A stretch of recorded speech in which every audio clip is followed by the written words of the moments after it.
Assalamualaikum warahmatullahi wabarakatuh.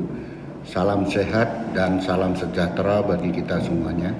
Anak-anakku semuanya, untuk pelajaran ekonomi hari ini Pak Junet akan membawakan KD atau kompetensi dasar mengenai perdagangan internasional.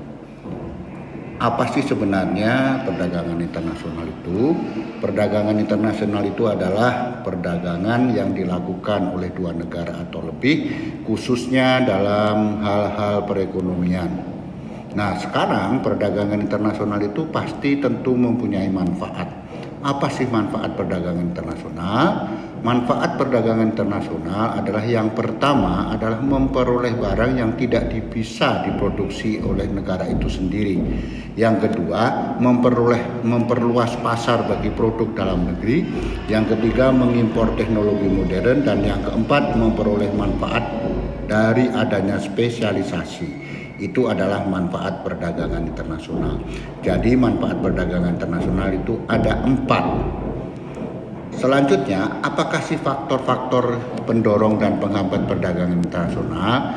Faktor pendorongnya yang pertama adalah adanya perbedaan harga, yang kedua keanekaragaman kondisi geografi, apakah bersifat tropis, apakah subtropis, apakah bersifat dingin, gugur dan sebagainya.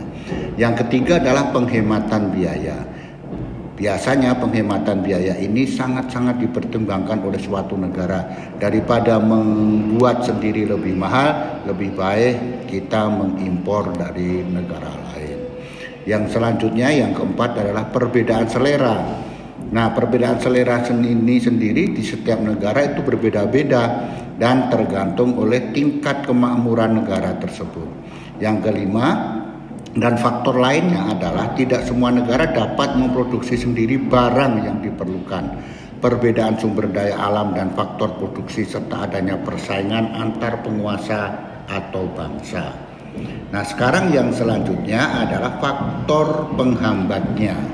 Faktor penghambatnya yang pertama adalah tidak amannya suatu negara. Misalkan terjadi kekacauan, terjadi keributan, bahkan terjadi perang negara itu sendiri. Misalkan seperti Rusia dengan Ukraina sendiri. Yang kedua adalah kebijakan ekonomi internasional yang dilakukan oleh pemerintah.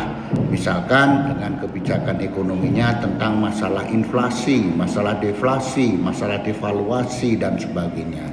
Yang ketiga adalah tidak stabilnya kurs mata uang asing, terutama adalah untuk US dollar, bagaimana kurs belinya, bagaimana kurs jualnya, dan bagaimana kurs tengahnya, khusus untuk ekspor impor.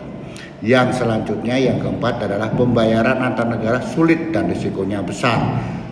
Ini tercermin kalau seandainya negara tersebut tidak mempunyai hubungan diplomatik, ya, itu pembayarannya bisa melewat perantara negara lain. Yang kelima dan keenam adalah adanya kebijakan impor dari suatu negara. Misalkan contoh di Indonesia, kita kekurangan beras, maka langkah yang cepat dan tepat adalah kita mengimpor beras dari Thailand atau dari Vietnam.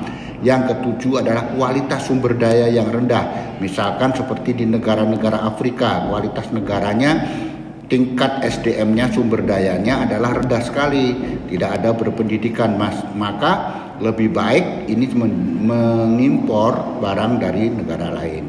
Yang selanjutnya, yang ketujuh adalah perbedaan mata uang antar negara, misalkan antara rupiah ditukar dengan US dollar.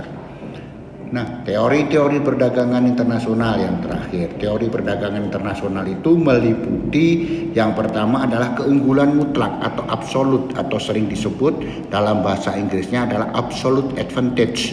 Artinya suatu negara sebaiknya melakukan spesialisasi dalam produksi barang yang negara itu dapat menghasilkan secara efisien dibanding dengan negara yang lainnya. Itulah disebut dengan keunggulan mutlak atau absolute advantage. Yang kedua adalah keunggulan komparatif, atau dalam bahasa Inggrisnya disebut dengan comparative advantage. Apa itu keunggulan komparatif?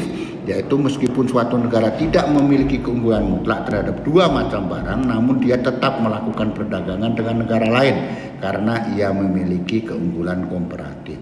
Itu salah satu daripada teori-teori perdagangan internasional.